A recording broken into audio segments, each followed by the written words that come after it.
Boa noite para você. Quarta-feira, bem o meio da semana, né? Foram 3, faltam 3 e a gente está aqui. E é muito bom estarmos juntos. Eu digo para você, disse ontem, hoje eu digo de novo, durante o dia dá para ficar pensando e imaginando onde você vai estar sentado, e a gente já se imagina mais ou menos assim. Isso gera uma certa dificuldade para o que eu vou falar daqui a alguns segundos. Mas segura aí. Preciso fazer algumas coisas antes. Primeiro, vocês me perdoem, mas eu preciso fazer uma pergunta muito importante. Cadê você, Ayla? Ah, tá aí? Tá bom. Obrigado, Ayla. Você está ali. A outra eu tenho um recado. Júlio, eu sei seu nome. Na primeira pescada eu vou chamar você. Tá bom? Então vamos combinar um negócio assim. Você vai ler um texto, Tiago, tá? Fica esperto. Qualquer momento eu vou te chamar para ler Tiago, capítulo 5. Isso. Então não pesca, a gente pesca de rede aqui. Tá bom? Darleide, eu sei seu nome também, viu? Aliás, o mundo inteiro sabe. Então, você pode ser um exemplo para muita coisa. Vamos fazer um estudo bíblico? Vamos? Do tipo que pega e fica lendo o texto e tal?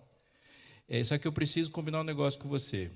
Caso tenha alguma coisa que ficou esquisita, não fechou, você faz pergunta? Podemos fazer assim? Porque no estudo bíblico a gente pergunta. Combinado? Você fica com vergonha? Fica? Vou te dar uma dica infalível sobre ter vergonha de fazer pergunta. É só você começar com essa frase. Eu tenho um primo. E toda pergunta depois você pode continuar fazendo. Eu tenho um primo que ele fechou. Senão, sempre tem alguém sem vergonha do seu lado. Aí você fala assim, pergunta isso. E você vai perceber que a sua dúvida é sempre a dúvida de todos. É muito bom. Aí agora vem aquela dificuldade. Caso você que esteja aí no fundo, queira vir para frente, fica mais fácil. O pregador sempre se sente mais amado, ele consegue ver a cara que você está fazendo, e na hora de fazer perguntas, se você estiver no fundo, é mais difícil mesmo. Aqui, e por exemplo, você já passa a vergonha agora, e depois você não tem mais esse tipo de problema. Vamos então? Eu quero dizer para você por que eu considero esse o assunto importantíssimo por algumas razões. Ele é o do momento, é a pergunta que o mundo está fazendo e a igreja precisa responder, porque se a igreja não tem a resposta, é porque aquele problema não tem solução. Se a igreja não tem resposta, é porque o problema não tem resposta. E o assunto do momento, levantado por esse momento, é sobre identidade. Sim ou não? É o assunto. Não acho que você está fora dessa. Porque eu converso com um monte de gente e eu vejo um monte de gente com Bíblia embaixo do braço, com seríssimas dificuldades com identidade. Eu já tive a ilusão que os problemas de identidade eles passariam depois dos 20 anos. E aí a gente vai descobrir que não é bem assim. Eu vou falar um negócio aqui. Às vezes eu pego umas fotos minhas, e essa semana eu fiz isso. A Luciana estava voltando de viagem, vendo um monte de foto antiga, e mostrou uma foto minha de uns 10 anos atrás. Cara, eu olhei e falei assim, como que eu tive coragem, né? Aí você pensa as coisas que usava e falava, isso aqui eu nunca mais faria. Mas se você olhar, e eu fiz essa viagem de olhar para umas fotos minhas quando eu tinha, tipo, a sua idade, aí 20 anos, as frases foram piores ainda. Eu falei, que roupa é essa? Que cabelo é esse? E eu lembro do que eu estava fazendo. E com 15 foi muito pior. Desculpe se a frase foi ofensiva, porque eu vi assim e falei, nossa, eu era muito tonto. Aí você vai chegando à conclusão de que eu sou tonto, que se renova a cada 10, 5 anos, né? Porque você vai olhando todas as fotos. Você já disse essa frase, se eu soubesse hoje o que eu sabia naquela época, eu faria diferente. Quem já disse essa frase? Todo mundo que tem mais que 6 meses já disse essa frase. Você já disse, Fernando, você está negando aí, mas sim, com certeza. Isso leva para a gente, coloca para a gente na nossa superfície uma questão muito importante sobre identidade. Você não pode construí-la. Você não pode defini-la. Porque você é um ser complexo em constante mutação. Se acontecer um luto na sua vida, você já é outra pessoa. Se você não tem filhos e passa a ter filhos, a sua concepção de mundo é completamente diferente. Sim ou não? Você é a mesma pessoa antes de ter filhos? Não. Filho nasce, até a velocidade com que a gente anda fica diferente. Falei de luto e falo de novo. Quem passa por um luto se refaz. Ele vê a vida completamente diferente. Você fez um curso superior, passou 5 anos fazendo faculdade. Você não sai de lá do mesmo jeito que você era. Você se repensa de maneira diferente. Você sai de um lugar e passa a fazer parte de um ambiente onde as pessoas estão te confrontando radicalmente. Quando eu falo de confrontando, não é ofendendo, mas te fazendo pensar sobre si mesmo. Depois de um tempo, você é outra pessoa. Aí você se define. Se você tentar se definir, você vai dar uma definição uma definição por ano. Não vai ser estanque nunca. Mas tem mais um problema com isso, com as nossas definições. Definir é excluir. Não tem como você definir alguma coisa sem, ao mesmo tempo, dizer o que aquilo não é. Quando eu falo assim, vou definir o Chapolin. O que eu excluo logo de cara? Todos os cabeludos. Há uma exclusão. É o exemplo mais próximo que eu cheguei, Chapolin. Toda definição envolve uma exclusão. Estão me entendendo? Sim ou não? Você define um brasileiro, você vai ter que excluir alguma coisa. Alguma coisa não é brasileiro. Você define um homem, você define um crente, você define um banco, tudo. O problema é que quando você se define, você vai ter que escolher o que você exclui. E aí, o labirinto está feito, porque você vai se enganar, porque tem muita coisa que é sua, mas você não quer aquilo grudado em você. E na hora de se definir, você tenta tirar, mas aquilo faz parte da sua vida. Constitui sua personalidade. Eu vou dizer um último problema. Nós somos seres emocionais, sentimentais, e somos seres que sonham. E muitas vezes os nossos sonhos não conversam, não combinam. Você pode ter aí, eu tenho certeza que você tem alguns desejos, se você juntar os 2 desejos, eles vão brigar. Eu estava conversando com um menino que estava saindo do ensino médio, e aí a gente estava num papo lá, e ele estava falando sobre a beleza da namorada que ele não tinha, mas ele projetava. E quando ele definiu, ela era toda sarada, malhada, tal. Aí eu fiz uma pergunta, mas você quer que ela fique pensando em você? Sim. Você quer que ela cuide de você? Sim. Falei, não vai rolar. Porque para ela ter esse corpão que você está defendendo, você está pensando, ela vai ter que passar muito tempo cuidando dela. E se ela quiser passar muito tempo pensando em você, cuidando de você, ela vai ter que abrir mão de alguma coisa dela. Mas se ela abrir mão de alguma coisa dela, ela não vai ficar bonita do jeito que você está pensando. Você quer ter um corpão ou você quer ter filho? Nossos desejos não conversam. Eu estou falando de um exemplo, mas você pode citar um monte. E muitas vezes, quando a gente fala, você realizou 2 sonhos, e os 2 sonhos juntos dão um pesadelo. Somos assim. Vá para a sua Bíblia. Precisamos disso. E muito. E se você é do tipo que tem caneta e fica riscando, esse texto tem que ser riscado, grifado, tuitado, bordado num pano de prato. Você tem que fazer alguma coisa que ele chame sua atenção. Gênesis capítulo 1, verso 26. Eu não vou perguntar se você achou, porque é só abrir a Bíblia, né? Também disse Deus. Qual a próxima palavra que está aí? Façamos. Façamos. E vai continuar no plural, não vai?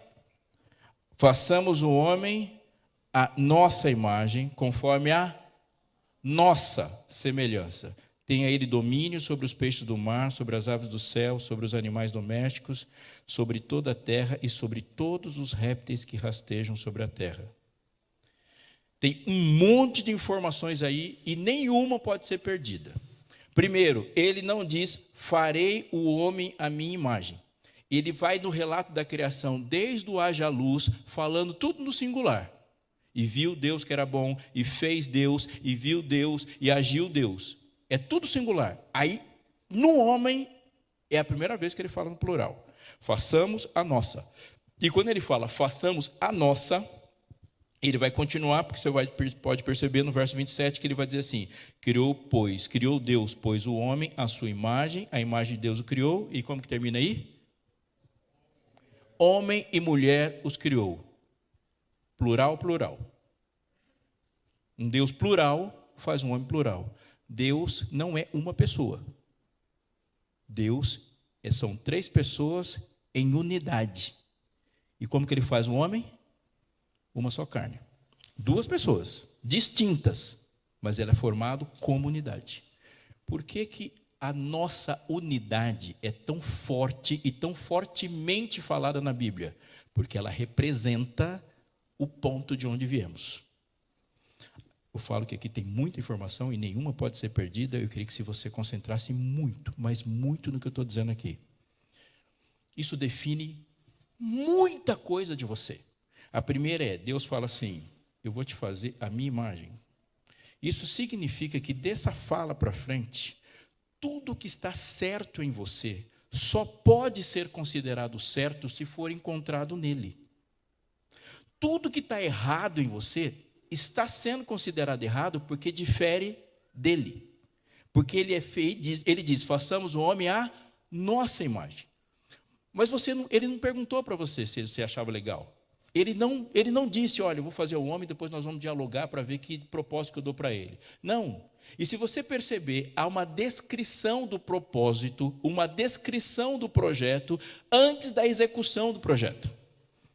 Explico melhor. Às vezes as pessoas perguntam, pastor, qual que é o plano de Deus para a minha vida? Qual que é o propósito de Deus para a minha vida? Vai lá para Gênesis. Façamos o homem à nossa imagem, conforme a nossa semelhança. Essa é a descrição do projeto. Tem a ele domínio.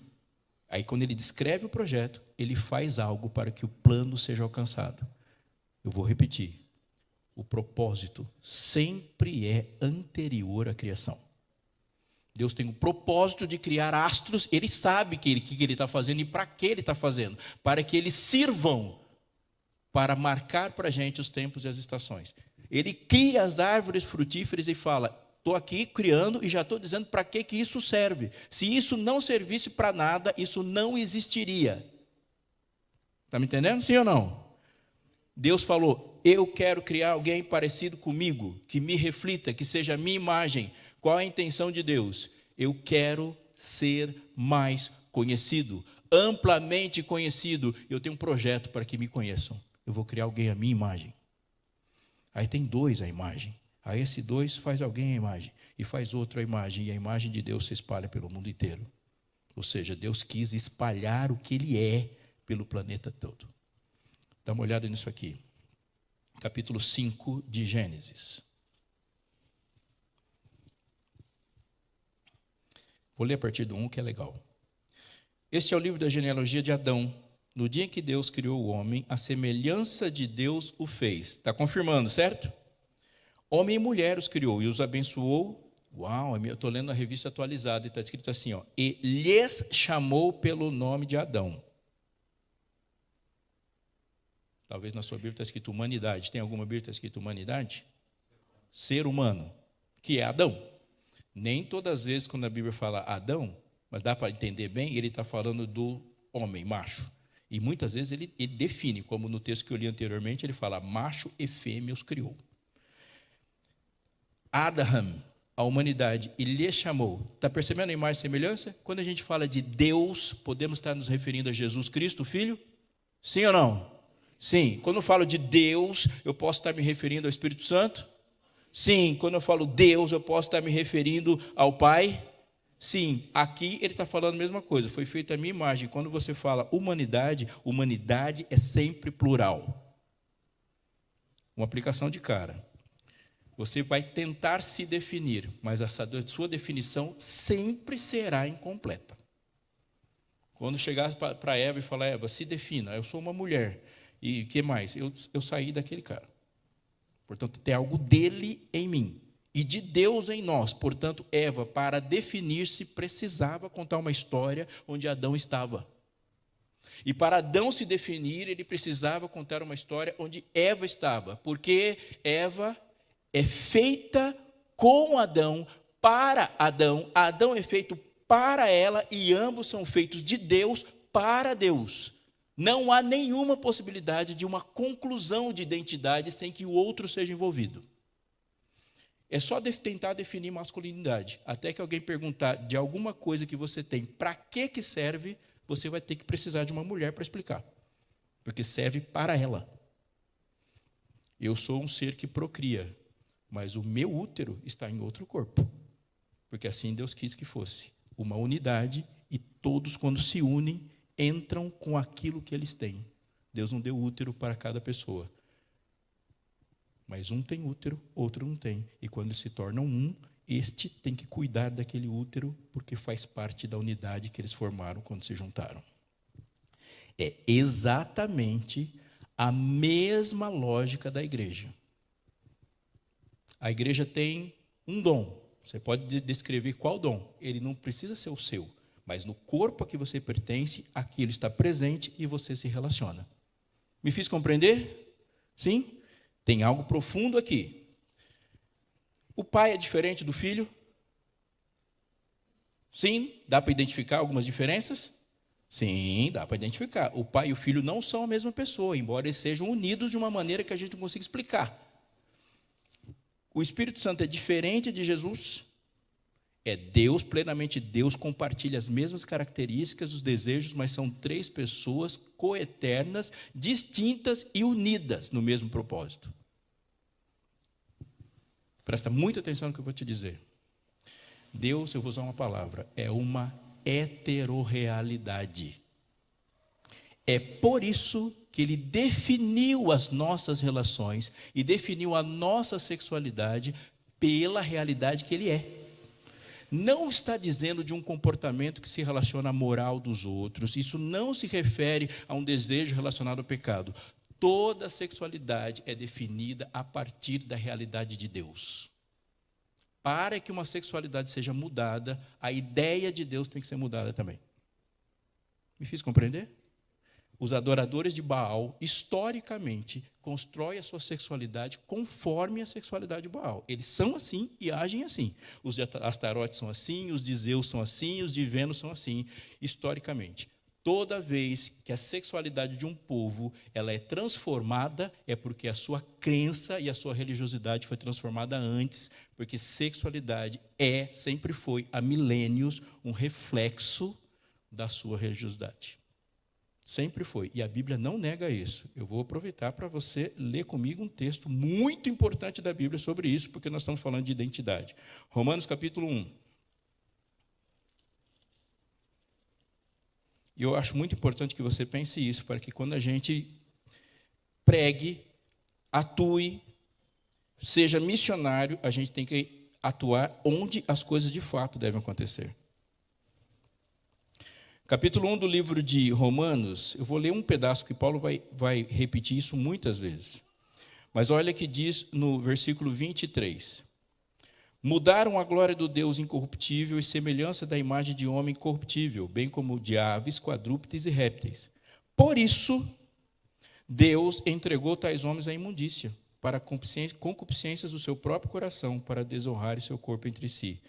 Pois eles mudaram a verdade de Deus em mentira, adorando e servindo a criatura em lugar do Criador, o qual é bendito eternamente. Diga amém. Verso 26. Por causa disso, Deus os entregou a paixões infames, e até as mulheres mudaram o seu próprio modo natural de relações íntimas por outro, contrário à natureza. O que Paulo está descrevendo aqui? Que essa sexualidade deles é consequência ou causa? Consequência. Qual é a causa? Eles mudaram a imagem de Deus diante deles. Por causa disso. Sempre, sempre. É a religiosidade que determina a sexualidade. Eu vou dizer para você, sexo não mente. É a partir da construção de uma sexualidade que você sabe exatamente a quem aquela pessoa adora. Sempre foi assim. Sempre foi. A sua sexualidade revela suas crenças. No mais íntimo e mais verdadeiramente isso acontece. Quando nós estamos desta forma, vivendo da forma como Deus disse, nós respondemos como a forma que Deus disse a partir da nossa união, porque a união está lá no começo do livro. Tenho mais uma coisa para te dizer aqui. Voltei para Gênesis, capítulo 1, verso 26, ele diz, façamos o homem à nossa imagem conforme a nossa semelhança. E aí ele continua, sem romper com o texto. Tenha ele... Qual é a palavra que está aí? Domínio sobre os peixes do mar, sobre as aves. Ele foi criado à semelhança de Deus para responder como Deus. Tenha ele domínio. Quem tem o domínio sobre a terra toda? Deus. Como Deus disse que esse domínio seria exercido? Por meio do homem. Está me entendendo? Estamos juntos? E isso não mudou. Quando o homem sai do Éden, Deus fala, não mudei meu projeto em nada. Está acordado, Júlio? Olha esse texto aqui. O homem foi feito à imagem de Deus, certo? Aí o homem pecou. O que você espera que isso aqui acontecesse? Já era a imagem de Deus. Aí você vai chegar lá em Gênesis 3 e vai ver Deus fazendo uma coisa muito, muito importante. Verso 20 de Gênesis 3. E deu o homem o nome de Eva, a sua mulher, por ser a mãe de todos os seres humanos. Até aí ela não se chamava Eva, era Adão e Adona. Verso 21. Fez o Senhor Deus vestimentas de peles para Adão e sua mulher, e os vestiu. Pele de quê? Me ajuda aí. De um cordeiro, certo? Cordeiro é quem? Jesus. Qual foi o efeito da morte do cordeiro? O cordeiro morre e dá o sangue no lugar de Adão. E dá a pele também para Adão. Portanto, quando o sangue do cordeiro morre, o pecado de Adão está expiado. Mas o cordeiro cede para Adão a sua imagem, porque ele sai vestido com a pele do cordeiro. Qual é o efeito do perdão? A restauração da imagem. Adão foi criado à imagem, e quando Deus o perdoa, ele coloca a imagem dele de novo. Cobre ele com a pele do cordeiro. Ele é vestido assim. E aquilo que está escrito aqui vai acompanhar a Bíblia inteirinha. Principalmente no Apocalipse, a ideia de ser vestido de Cristo vai aparecer muitas vezes.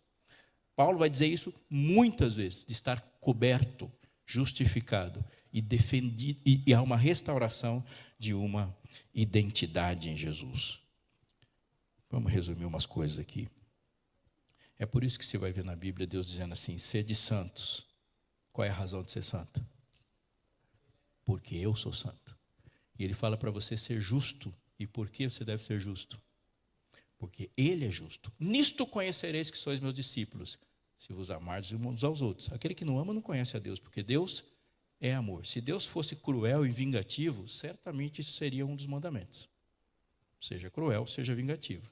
Como ele é amor, ele disse, ame, porque você foi feito à minha imagem, então ele alinha quem ele é com quem você é. E a maneira como você age no mundo deve ser a maneira como ele agiria. Então ele alinha os pensamentos. Repito, isso mudou com o pecado? Não, não mudou. Vou dar alguns exemplos. Quando Israel peca por ocasião do reinado de Jezabel e Acabe, Deus falou que ia ficar 3 anos e meio sem chover, certo? Deus já tinha falado isso lá em Deuteronômio. Ele falou, se vocês fizerem isso, o céu vai virar ferro, a terra vai virar bronze, ou o contrário. Mas lá, é um dispositivo que estava na maldição da aliança. Mas Deus chega para Elias e fala, Elias, vai ficar 3 anos e meio sem chover. Elias podia ter falado, beleza, Senhor, só fala para mim quando. Não, sobe ao monte e ore para que não chova. Passou 3 anos e meio. Elias, já deu os 3 anos e meio, agora vai chover. Estou esperando a chuva, Senhor. Não, não, não. Sobe ao monte e ore para que chova. É a vontade de Deus sendo exercida por meio de quem Ele criou para representá-lo. Há uma autoridade delegada ao homem para que ele execute isso, porque Deus colocou o homem como mordomo do planeta. Então ele ora. A mesma coisa acontece com você hoje. Quem é que quer sarar o doente? Deus. O que ele diz para você fazer? Ore para que o doente sare. Quem é que quer converter o perdido? Deus. E o que ele falou? Vá lá, falar com o perdido. Há uma aplicação maior disso aqui. Você está pensando assim, Senhor, eu preciso de um namorado. Aí Deus não vai falar para você assim, este é o caminho, andai nele. Ele vai mandar uma pessoa aí para você. Mas se você não quiser, Deus não vai casar vocês. E Deus vai dar os conselhos, Deus vai dar luz, mas essa escolha é sua. Sua. Senhor, me manda filhos. Mas Deus não faz download na sua casa de filhos. Tem um negócio que você tem autoridade total para fazer, porque se você não quiser, os filhos não vão acontecer, não vão vir. Simples assim. Você escolhe. E muitas vezes estamos fazendo perguntas para Deus, Ele está devolvendo a pergunta e fala, essa aqui não é minha atribuição, essa é sua. Eu te dei autoridade para fazer isso. E, por favor, não confunda fidelidade com imaturidade. Isso é muito importante na sua identidade. Um exemplo disso é Gideão. Gideão não é uma pessoa de fé. Não é. Gideão é uma pessoa em desenvolvimento. É só olhar a história com honestidade. Deus aparece para Gideão e fala, Gideão, vai nessa força, homem valente. Ele discorda frontalmente de Deus. Ele fala, não sou valente. Eu sou o menor. Gideão, vai lá. Faz, eu estarei contigo. Não dá, Senhor, eu não vou nada. Gideão. Aí Gideão fala, tá bom, me dá um sinal. E ele discorda do sinal que ele pediu. Isso significa que aquele pedido de sinal de Gideão não é sinal de maturidade. Porque se ele fosse maduro espiritualmente, o pensamento dele estava alinhado com o que Deus quer. Vou dar um outro exemplo, então, de maturidade. Quando Daniel entra na corte de Belsassar e vê escrito na parede, ele vai para o quarto para orar? Sim ou não? Não, ele fala, o que está escrito aí? Está escrito que já era para você. Por quê? Porque Daniel está habituado com o vocabulário do céu. Ele sabe o que significa. O fato de ele não ter orado significa que ele está independente de Deus? Claro que não. É que ele está tão dependente de Deus que os pensamentos estão conectados. Você vê Paulo orando muitas vezes, mas tem coisas que Paulo não ora. Por quê? Porque o desejo dele e o de Deus é o mesmo. Vou sair daqui e vou pregar lá na Espanha. E vai, e não faz, Senhor, me dá um sinal para saber se eu sou missionário ou não. Não, ele sabe. Ele sabe e vai fazer. Muitas vezes os nossos pedidos por sinais revelam um Deus que nós não conhecemos. Agora, quando você se acostuma com esse Deus, tem muitas coisas que você não vai perguntar. E eu repito, isso pode parecer estranho, mas quanto mais perguntas você faz sobre a personalidade de uma pessoa que estava vivendo com você, isso é sinal de que vocês não são íntimos. Sim ou não? Minha mulher chega para mim, olha para a minha cara e fala, não comeu, né? Às vezes acontece uma coisa comigo numa igreja pregando, ela bate o olho e fala, ixi, eu já sei o que ele está pensando. Por quê? Porque convivemos. Há 3 fases do relacionamento de todo ser humano com Deus. O primeiro é quando a gente luta contra Deus. Aí chega um momento que a gente para de lutar contra Deus e começa a lutar com Deus. Mas há um momento que você para de lutar com Deus e começa a lutar por Deus. Neemias chorou quando ficou sabendo de Jerusalém. Por quê? Porque a tristeza dele por Jerusalém e a tristeza de Jesus era a mesma. Ele chora, porque o que entristece o coração de Neemias era a mesma coisa que entristece o coração de Deus. E o que alegra o coração de Neemias era a mesma coisa que alegrava o coração de Deus. Esse é o alvo. Este é o alvo. Ter domínio significa representá-lo em todos os lugares. Eu vou repetir, querido. O pecado não estragou isso. Deus confirma tudo isso quando o homem sai do Éden. Eu queria falar uma outra coisa tremendamente prática que está no seu dia a dia. Vai raciocinando comigo aí. De toda a árvore do jardim comerás livremente, mas da árvore do conhecimento do mal, dela não comerás. De quem era a árvore? De Deus. Você tem tudo isso, e isso é separado para mim. Isso aqui você não toca. Qual é a função da árvore? Lembrar que ele tem muito, mas não tem tudo. Lembrar que ele desfruta e usufrui de muito, mas há uma linha que separa quem é Deus e quem é a imagem de Deus. Quando Adão sai do Éden, Deus vai falar uma frase. Você tem tudo isso da sua renda. Essa aqui não. Não é a mesma coisa? Você vai olhar para os animais e você vai poder olhar para todos e tem funções que você pode. Inclusive, se for necessário comer, você tem um monte de animais. Esses não. Qual é o princípio? É o mesmo. Você tem os dias da semana todos. Este é meu. Há uma linha que separa a imagem de Deus em todas as áreas da sua vida. No tempo, no dinheiro, com a relação com a natureza, na sua relação com o corpo de uma pessoa estava lá, Deus chegava para a pessoa e falava assim, olha, a sua mulher está menstruada, se você tocar nela quando ela estiver menstruada, você vai ser apedrejado. Por quê? Você tem muito, mas não tem tudo. Há um ciclo de interrupção que separa o mordomo do dono em todas as áreas da vida. Porque a maior tentação dos que têm muito sempre será querer ter tudo. É só você dar uma olhada na história de Davi. Ele tinha muito e foi tentado a ter tudo. Ser humano é muita coisa. Muita coisa. E a nossa tentação sempre vai ser colocar o poder que nós temos para representar a Deus agindo em nossa própria conta. Daniel capítulo 7.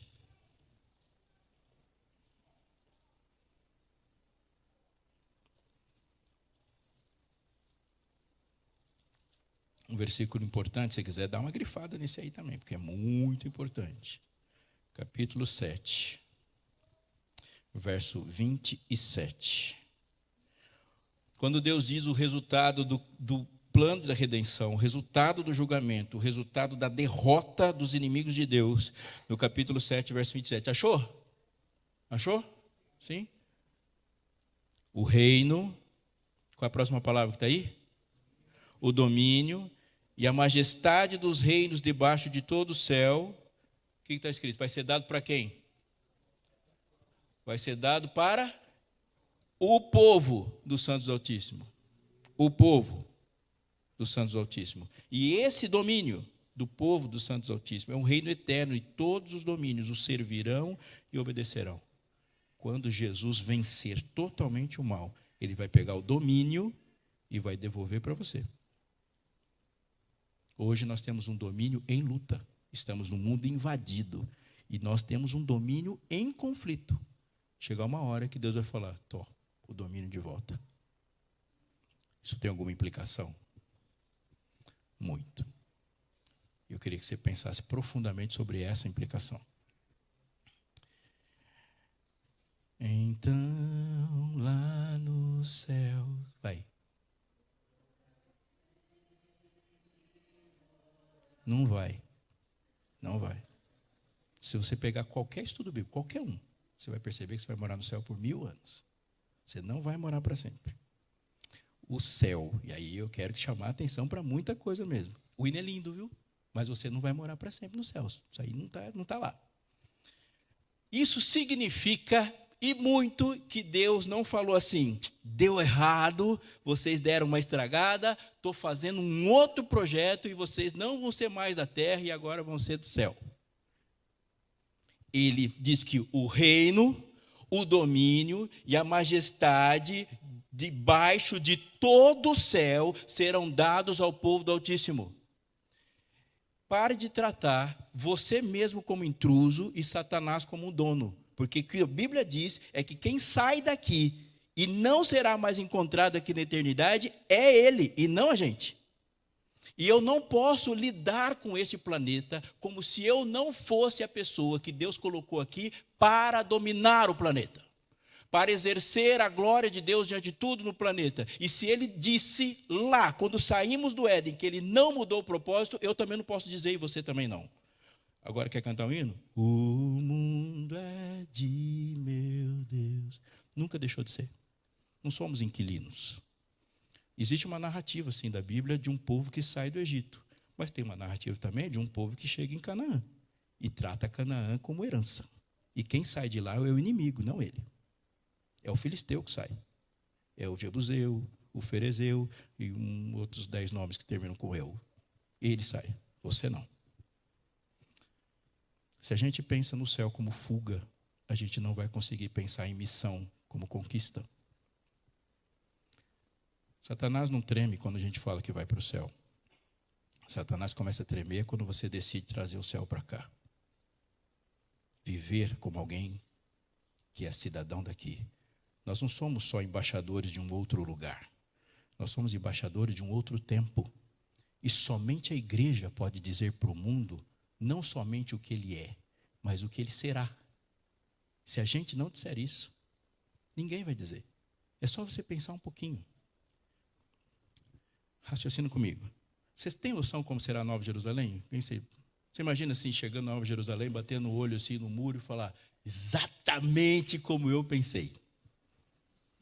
Não? Você tem uma noção de chegar lá na portão lá? Pensou se chega lá, Daiane, no portão e fala assim, era o jeito que eu faria esse portão aqui. Você se imagina não sendo surpreendido com qualquer coisa lá? Não, você vai lá e fala, uau, inimaginável. Mas tem uma coisa que você vai bater o olho e vai falar assim, isso aqui eu conheço. E eu sei até o nome. O que você vai reconhecer de cara lá? Tira Jesus. Jesus você não vai reconhecer também. Você não tem noção do que é Jesus. Você tem uma imagem que alguém criou para você, que é uma mistura de Che Guevara com qualquer outra pessoa, barbudo e cabeludo. Quem você vai reconhecer lá? Já respondi a pergunta. O muro, você nunca pensou. A rua, você nunca pensou. A construção, a arquitetura, vai tudo surpreender. Mas você vai bater o olho no Chapolin e vai saber que é ele. Eu vou olhar para a Débora e falar, Débora, como que é seu nome agora? Não é mais abelha, né? No céu tem outro significado. Eu vou bater o olho na Darleide e falar, Darleide, você veio. Cadê a Darleide? Ali é cheia a Darleide. Você veio, sabia que você vinha. E ela vai falar, oi, meus amores. E é ela.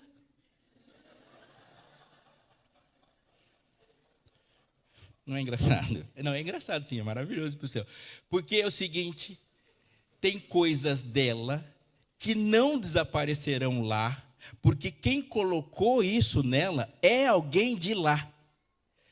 Portanto, somos transformados para demonstrar ao mundo como é o tipo de gente que deve ser encontrado aqui na eternidade. E se o mundo não tiver uma noção de como serão os habitantes da eternidade, ele não vai querer entrar. Mas onde você encontra essa concentração de representantes de um outro tempo? Aqui na igreja. Uma pergunta, é crime ser egoísta? Não, muito pelo contrário, o mundo incentiva você a ser egoísta, falando isso de 1000 formas sofisticadas diferentes, mas tudo pecado. É pecado ser egoísta? Onde ser egoísta é errado, e muito errado e condenável? Aqui ou na academia? Aqui. Aqui, se parecer sendo egoísta, isso é reprovável, porque as regras deste lugar, elas já são as regras do futuro. Nenhuma regra da igreja vai ser mudada quando Jesus voltar. Nenhuma. É crime trabalhar de sábado? Não. É pecado? É um pecado punível com morte? Sim. Por quê? Porque no reino de Deus, as regras são as regras do futuro. E elas prevalecem. E conforme o reino de Deus cresce, há mais e mais pessoas sujeitas a esse reino. E isso gera uma tensão que o mundo não suporta. Por quê? Porque a imagem de Deus, quando se espalha, ou você se dobra ao dono da imagem, ou reage que nem um bicho. Mas a imagem de Deus é impossível de ser negada. Impossível de ser negada. Quero dizer mais uma coisinha, que pode ser um nó para muita gente, mas agora eu acho que dá para destravar. Vai lá para Romanos, por favor. Capítulo 8, a gente leu essa semana. Alguma pergunta? Reclamação? O pastor Lamarck está sentado ali, ele vai fazer um plantão para receber todas as suas reclamações. Para mim, você manda um e-mail. Capítulo 8.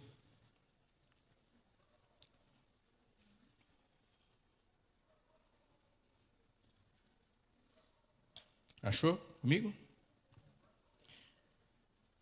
Capítulo 8.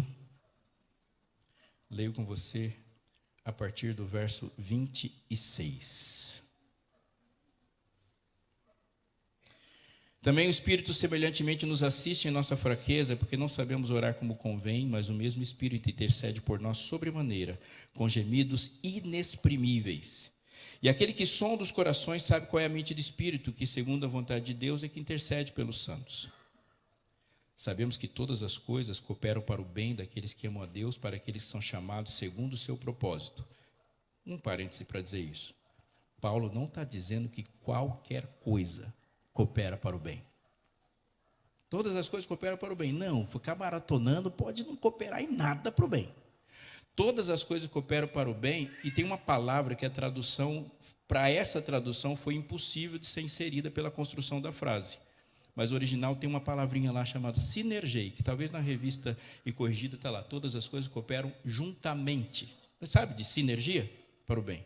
Isso significa que o texto que você leu hoje de manhã, junto com a experiência que você passou hoje, a ação do Espírito Santo falando dele no coração e a esperança que há em Cristo Jesus, juntamente cooperou para o bem.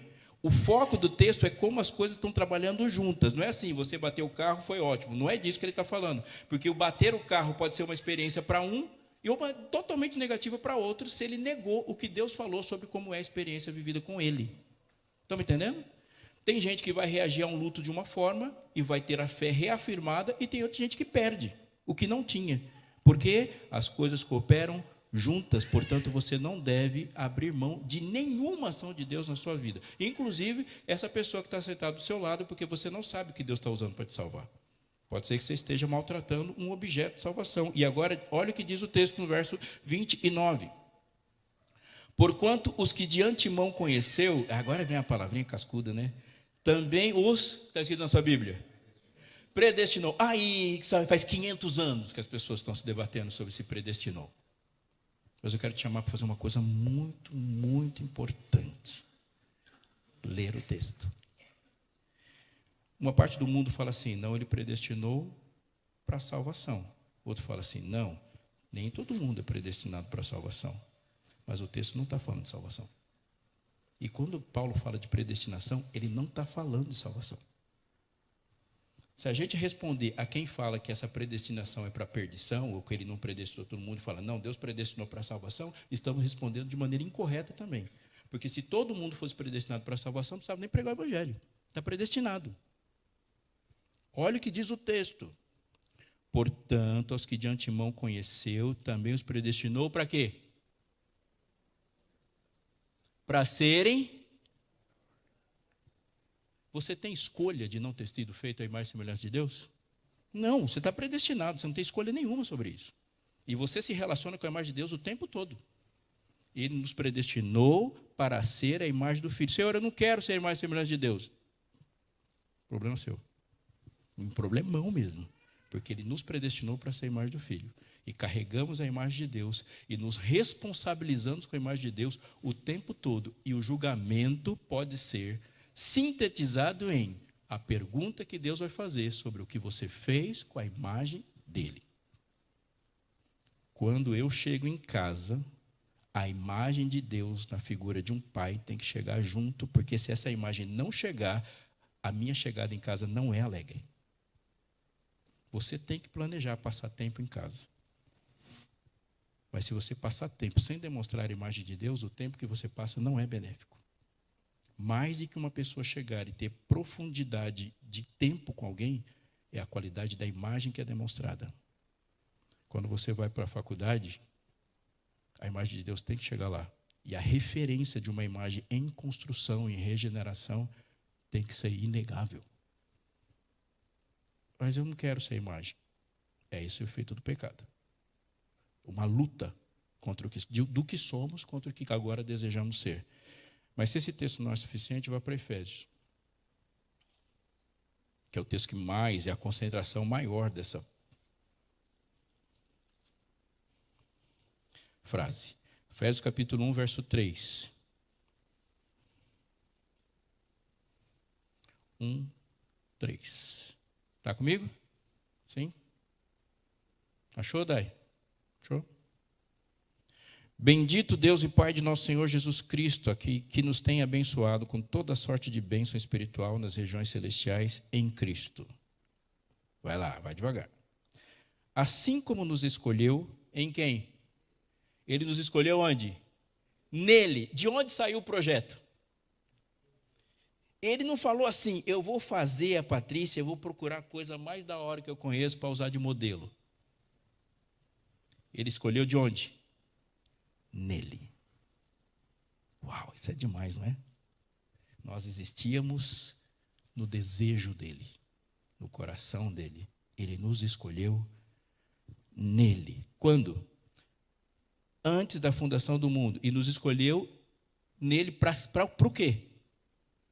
Para sermos santos e irrepreensíveis perante Ele em amor. Ele quis isso, lá na criação. Nos predestinou para salvação ou perdição, está escrito aí? Nenhuma das duas coisas. Nos predestinou para quê? Para Ele. E não há uma pessoa sequer que não vá encará-lo. Uns encararão para a alegria eterna, outros para a morte eterna. Quantos seres humanos vão ressuscitar? Todos, com a diferença de 1000 anos. Eles têm escolha? Não. Para a adoção de filhos por meio de Jesus Cristo, segundo o beneplácito da sua vontade. E agora ele vai definir qual é o propósito da criação. Para louvor da glória da sua graça. Amigo, você foi feito para glorificá-lo. Repito, você foi criado para a glória de Deus. Pastor, qual que é o plano de Deus para a minha vida? Que você o glorifique. Mas você pode glorificá-lo fazendo engenharia, fazendo arquitetura ou ficando desempregado. Mas é para a glória de Deus. E o que mais que Deus criou para a glória dele? Tudo. Mas você, ele especificou, fazer alguém imagem é fazer alguém parecido. E glorificar, não há outra coisa mais definível para glorificar do que demonstrar o caráter de alguém efusivamente. Quando Deus é glorificado, significa que ele está aparecendo. Posso te falar um negócio assim meio incômodo, antes de ir embora? Qual que é o propósito de um culto? O propósito de um culto é que Deus seja glorificado. Se Deus não gostou e você gostou, sinal que vocês estão com gostos diferentes. Isso não é bom. Gostei do culto, foi da hora. Tem que perguntar para ele, porque o culto só tem uma plateia. Só tem uma plateia no culto. E a plateia não é você, é ele. Deus assiste o culto. Você não, você presta o culto. Portanto, há um avaliador só do culto, aquele que assistiu. E eu sou responsável pela maneira que você está cultuando quando nós estamos cultuando juntos, porque Deus nos fez um. Mas eu não gostei do culto. Não foi oferecido para você o culto, foi você que ofereceu. Se você não gostou, se cuida, para que da próxima vez Deus goste. Ele tem gostado do culto. Se Deus gostar do culto, todo mundo sai bem. Todo mundo, quando a glória de Deus resplandece, o sorriso de Deus acontece, a alegria da gente é incomparável. Se Deus não gostar do culto, não adianta você gostar. Deus te criou para a sua glória. Quer na vida, quer na morte. Mas é para a glória de Deus. Isso é o propósito da criação. E Ele nos salvou para que a gente volte àquilo que Ele nos predestinou. Ser a imagem do Filho. Ser a imagem de Deus. Há algo de Deus que não era conhecido de alguém até você aparecer na frente dele. Nós somos umas partículas de Deus. E eu não consigo demonstrar a imagem de Deus toda. Eu sou um aspecto da imagem de Deus. Como você é outro aspecto. E quando nós estamos juntos, formamos um corpo. E algo de Deus aparece. Isso é muito importante. E se você perguntar, mas pastor, então como que eu falo quando eu penso na minha identidade? Deus deu algo que está totalmente conectado a isso para que você seja feliz na sua identidade. Dons. Dons. Quando Elias estava triste lá, acabadão, mal na caverna, se você olhar a conversa, em síntese, Deus lembra Elias que ele é profeta. Ele sai de lá. Refaça a identidade. A alegria dos servos de Deus de apresentar conforme seus dons é maravilhosa. Não subestime isso, querido. Seu dom é a sua saúde emocional. O que eu sou? Eu canto. Agora preste atenção. Dom não é somente fazer alguma coisa bem feita. Dom é fazer alguma coisa esperando que o que aconteça é o que aconteceria se Jesus estivesse fazendo. Por exemplo, já ouviram falar da Amy Winehouse? Você acha que ela cantava muito ou pouco? Larissa, você acha que ela cantava muito? Você já ouviu a Amy? Ela cantava demais, demais, demais, demais. Assim, incomparável. Quando eu estava num culto e pediram para orar por 5 pessoas, eu orei pela Amy Winehouse. Ela foi minha amiga de oração. Orei um tempão por ela.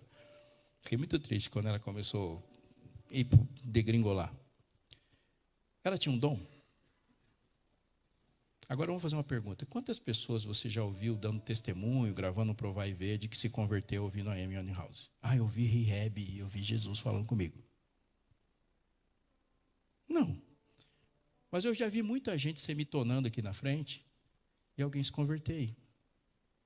Porque não é só fazer bem. É fazer com o poder que Jesus deu para que isso acontecesse. Alguém pode ter ouvido Adolf Hitler falar. E ele foi uma das maiores pessoas que discursaram na história do mundo. Ele era incomparável com o microfone. Mas eu nunca vi um testemunho de alguém conhecer Jesus com ele falando. Já viram Obama fazendo um discurso? É inacreditável. Aquele cara com o microfone na mão é incrível. Incrível, um dos maiores que eu já ouvi. Mas também nunca ouvi alguém dando testemunho de conversão ouvindo ele falar no Capitólio.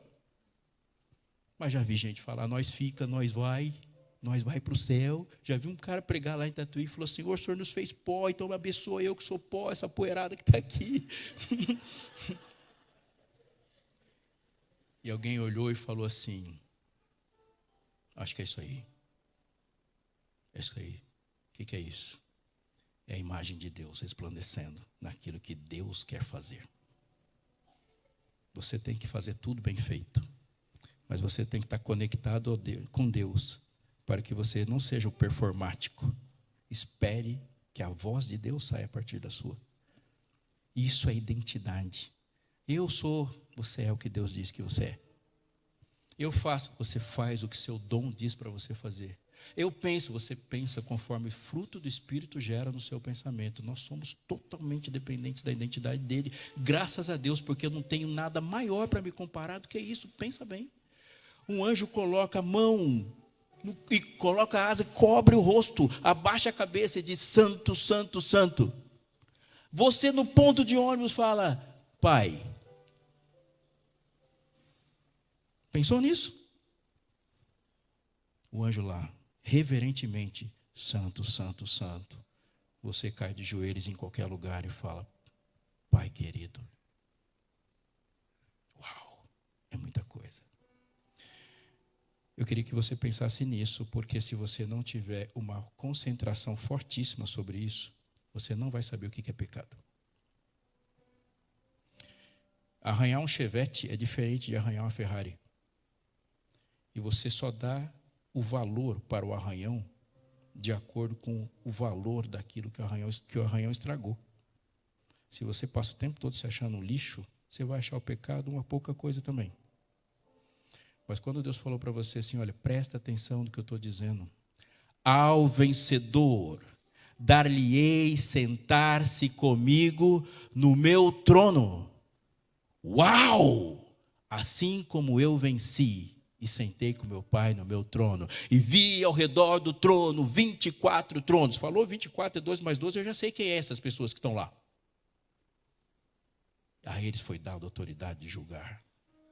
E vi a nova Jerusalém que descia do céu, como a noiva ataviada para o seu esposo. As medidas da nova Jerusalém são largura, altura e profundidade iguais, não é isso? E toda de ouro. Ela se refere a quê? O que você conhece que tem a largura, altura e profundidade iguais? Último texto. Você precisa desse aí.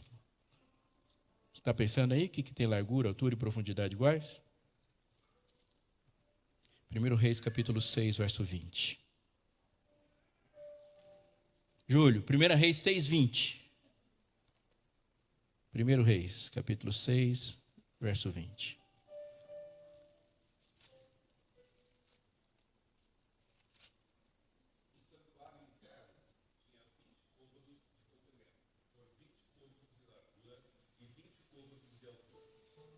Qual parte que tinha tudo igual?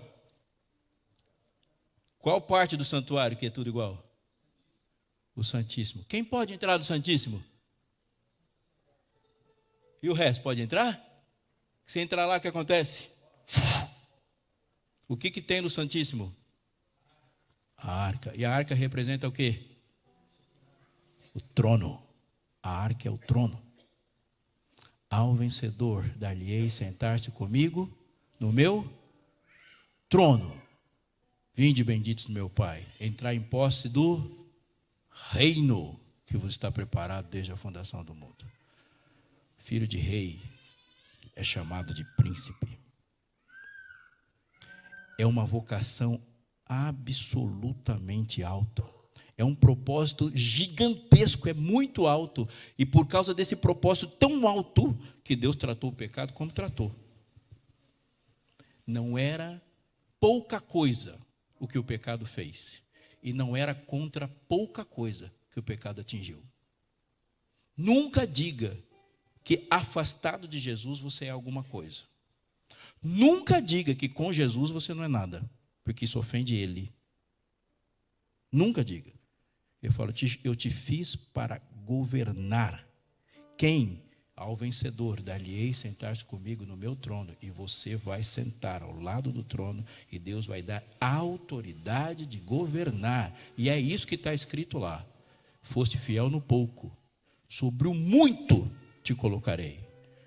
E agora, pela igreja, a multiforme sabedoria de Deus será conhecida pelo universo, porque Deus assim o quis. Príncipes. O pecado não atacou pouca coisa, não. Então eu vou falar para você, menina.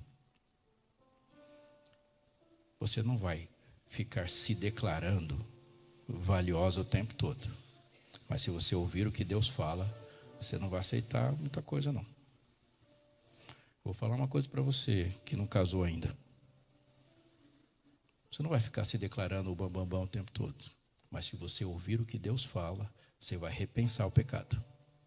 Toda tentação tem a intenção de mudar sua identidade. Não é só fazer alguma coisa. É ser outra pessoa. Toda tentação tem a intenção de que você pense de si de forma diferente. Não é fazer só outra coisa. É ser outro tipo de pessoa. E quando Deus te chama e fala, vem para cá, filho. Isso é graça. Quero orar com você e por você, mas eu acho legal que você ore comigo, como a gente tem feito esses dias.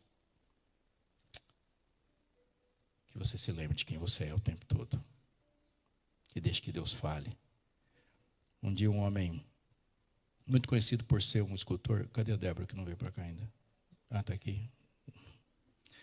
Um homem escultor fez uma estátua de um personagem bíblico extraordinária. E aí alguém chegou lá e falou, cara, é impressionante, parece um ser humano que você fez aí. E ele estava com uma pedrona de mármore ali, pode vir, Débora. Ele estava com uma pedrona de mármore ali, italiana, e ele falou, o que é essa pedrona aí, vai ser o quê? Ele falou, isso aqui é Jesus. Eu falei, não, isso não é Jesus, isso é uma pedra de 1 tonelada de mármore. Eu falei, é Jesus, eu vou fazer Jesus aqui. E como você consegue olhar para esse pedrão e vai sair Jesus daí? Ele falou, é muito simples. Eu estou olhando para a pedra, e tudo que não se parece com Jesus eu vou tirar. No final só fica Jesus. É a definição de um artista. Mas é a definição da obra do Espírito na sua vida também. Ele está olhando para você e fala, isso aqui não parece muito com Jesus, está na hora de jogar fora. Isso aqui está precisando de um jeito de Jesus aqui. Mas quando Jesus fala pela voz da Luciana, é aquele jeito que ele quer falar. É essa partícula de Jesus que precisa ser conhecida. Quando fala do seu jeito, porque assim Deus quis. Que a gente seja assim, lembrado de quem nós somos. Se você concordar com essa frase que vai ser cantada, para que você cante junto, se você não sabe a música, fale amém, amém de crente, tá bom? Como que crente fala amém?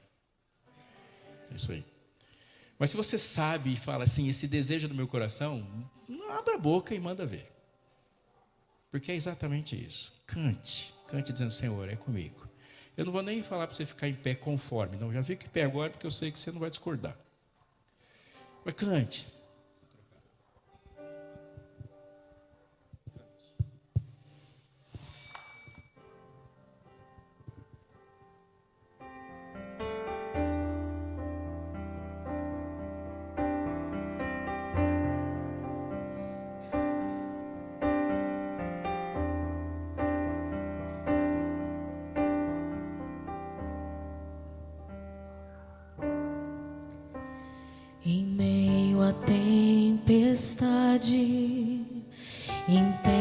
escuridão, se tudo está perdido, não tenho solução. Se minha vida toda parece esmorecer e todo sofrimento eu não compreender, preciso ser lembrado que estás a me amparar, e tudo aquilo que me aflige quero te entregar. Quero minha vida entregar. Quero que tua graça venha me envolver. Quero renascer de novo, meu passado esquecer. Quero ver o teu poder me transformar.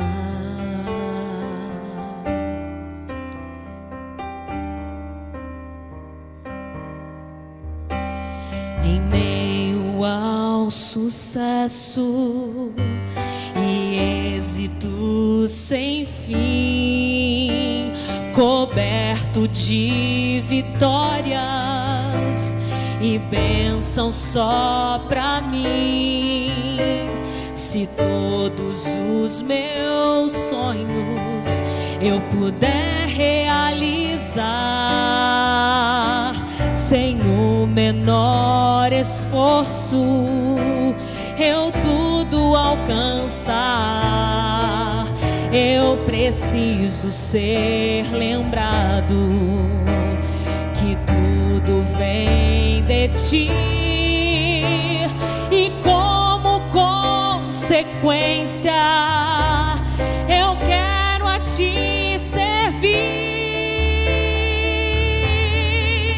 Eu quero minha vida entregar. Eu quero que tua graça venha me envolver. Quero renascer de novo, meu passado esquecer. Quero ver o teu poder me transformar. Eu quero minha vida entregar.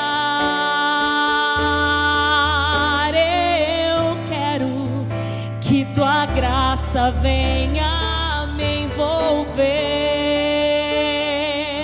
Quero renascer de novo, meu passado esquecer.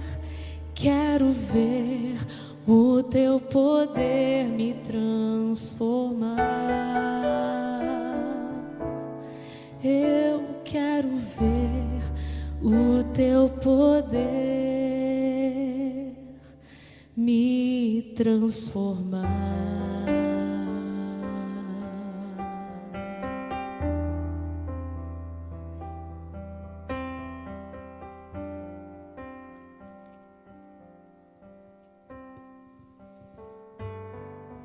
Senhor nosso Deus, em Cristo Jesus e para a glória do teu nome, alegremente te chamamos de Pai. É muita coisa. Te louvamos, Senhor, e te adoraremos para sempre, só pelo pensamento de que nunca nos nossos sonhos mais egoístas, mais loucos, poderíamos nos comparar ou imaginar um modelo de existência como o Senhor pensou nos criar. Somos seus representantes, teus filhos, tua imagem. Muito obrigado, Senhor. porque a gente não precisa sair por aí caçando definições, ouvindo sugestões malucas, mas podemos simplesmente nos aquietar e deixar que o Senhor diga quem nós somos. E diga o que nós seremos também, porque essa obra há de continuar. O coração estremece quando a gente pensa nas histórias que nós construímos, nas falhas que tivemos, os pecados que cometemos, e às vezes que choramos por sermos o que somos. Mas a gente olhará para o final da história, vendo o universo chocado, perguntando quem são estes e de onde eles vieram. E a gente não vai precisar responder, só a alegria da canção da graça dirá por si só: louvado seja o teu nome, Senhor, porque o Senhor não deixou a gente estragar o projeto.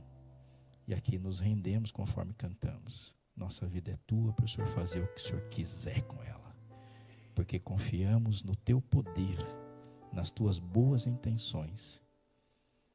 Queremos lutar, Senhor, por uma coroa. Não vamos parar de fazer isso, mas por uma razão. Só para ter alguma coisa para colocar no teu pé, assim que a gente te vê. E dizer: foi por tua causa, foi pelo teu poder, foi porque o Senhor quis. Só peço, Jesus, que nenhum dos seus filhos saia daqui pensando de si menos do que o Senhor pensa.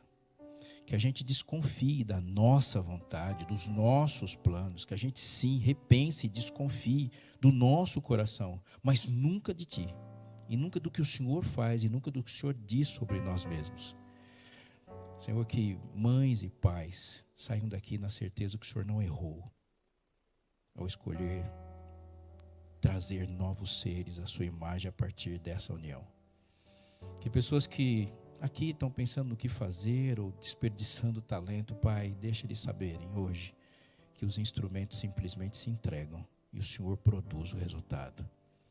E quando o pecado sussurrar o nosso coração, tentando nos fazer ser menos do que o Senhor quer, que de lá de dentro desse mesmo coração, tua voz ruja e mande o pecado para longe, porque nós vamos sim ser o que o Senhor disse que devemos ser, e faremos isso para a tua glória.